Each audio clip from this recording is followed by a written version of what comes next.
হবে না, যতক্ষণ আমার হুঁশ আছে ততক্ষণ পর্যন্ত আমি আড়ি করলে হবে না, তাই না? হ্যাঁ হ্যাঁ, আমি যখন একেবারে বেহুশ হয়ে যাবো তখন নয় ঘুমাতে পারি, কিন্তু আমার যতক্ষণ হোশ জ্ঞান আছে তোমরা আমার আড়ি করে নিবা, আমি তো পাবো না।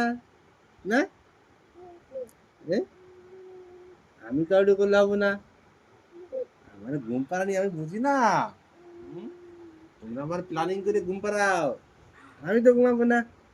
এ, তাই না? হুম, হুম, হুম।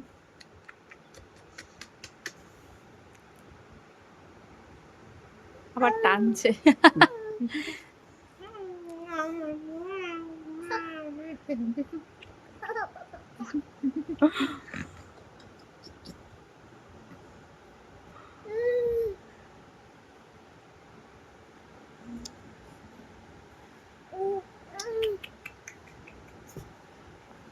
টাকা তো ঢুকলো না গো এখনো।